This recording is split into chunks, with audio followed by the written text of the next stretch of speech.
but how it is sometimes explained, and it was explained to me, and for years and years and years, I was trying to perfect that last day generation holiness that was going to vindicate God of Satan's charges.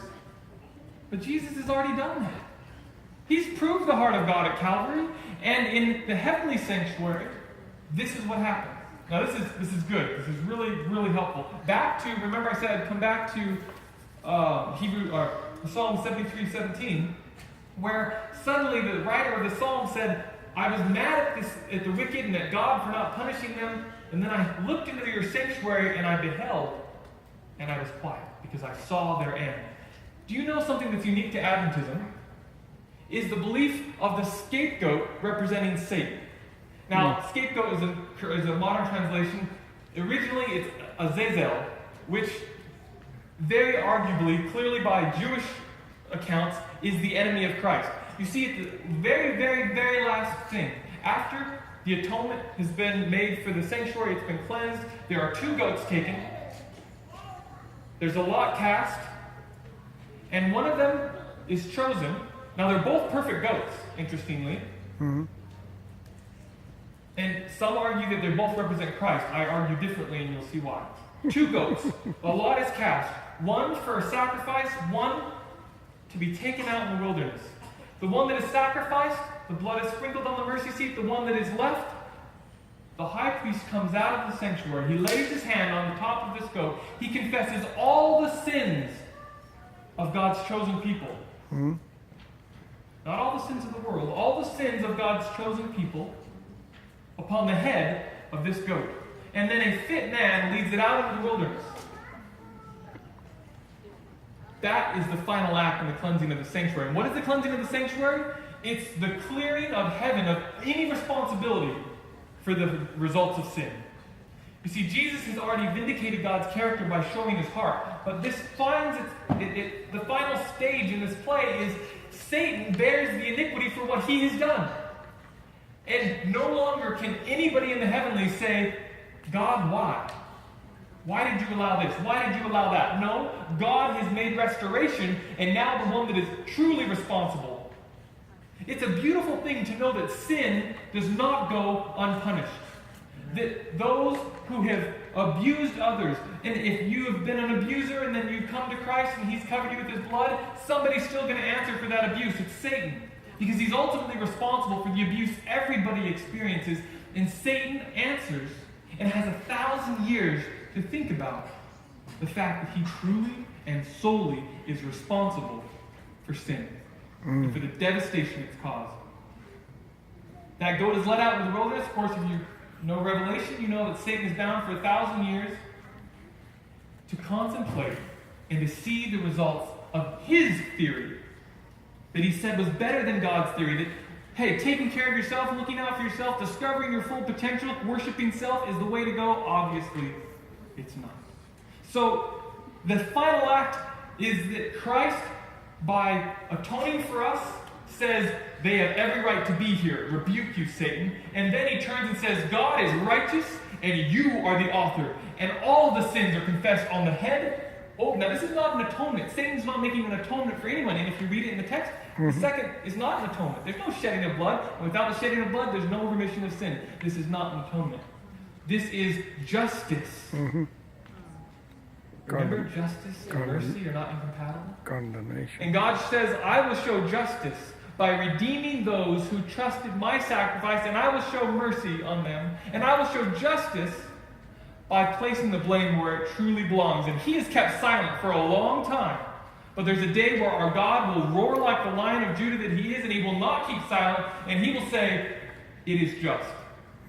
Satan is responsible. And he will not say that until it's completely, utterly clear to the whole cosmos. And that's what we have in the heavenly sanctuary. The last act is Satan is taken out. No guilt in heaven, no guilt on the redeemed. It's where it deserves to be. Last illustration, I did throw an illustration here because I knew we needed one. I don't know if you guys have seen this movie. It's a really sad story when I read the true story, because the man who is Luis Zamperini, his heart was broken when he saw this film, even though he was part of putting it together, because he said, they removed from this film the one thing that gave me endurance all through the terrible days and the terrible nights I suffered. It was my faith in God alone, he says. Now his story is he's a prisoner of war, almost starved to death in a life raft, finally was rescued, sort of, by the Japanese, and then he was subjected to very, very severe difficulties. And there was one man in particular that is a fitting representative of the accuser of the brethren. He made it his personal mission to break the will of Luis. Now, Luis is an Italian, but more than an Italian, he was a Christian. And his will was not broken because this man wanted him to feel worthless and defeated and hopeless. And he refused to give up hope. The climaxing scene of the movie is he's holding a railroad tie over his head. And the man says, "You drop it, I shoot you." And the movie makes it appear that through sheer human will and effort, he just thrusts it up and holds it for 45 minutes. He's a little man, we know that's medically impossible. What he says in his interview, he said, "I did not even feel the weight of the railroad tie. Jesus lifted it from my shoulders." Amen. And they missed that in the movie. But Hollywood does that. Now hear with me for a moment that in the last days, when the accuser's voice is screaming down upon the redeemed, who is holding the railroad tie? It's Jesus. And for all of those who trust him, who do not give up on the hope of a God of love that is worthy of all they have to give, they are redeemed. Amen. Luis Zamperini's faith in God held him through the valley, a valley of the shadow of death. He refused to accept his situation was hopeless and that his life was worthless.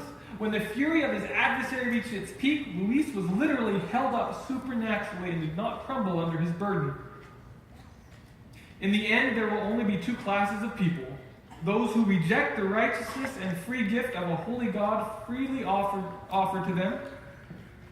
Some will do that by completely denying the holiness of God. Some will do it by pretending they have washed their own robes.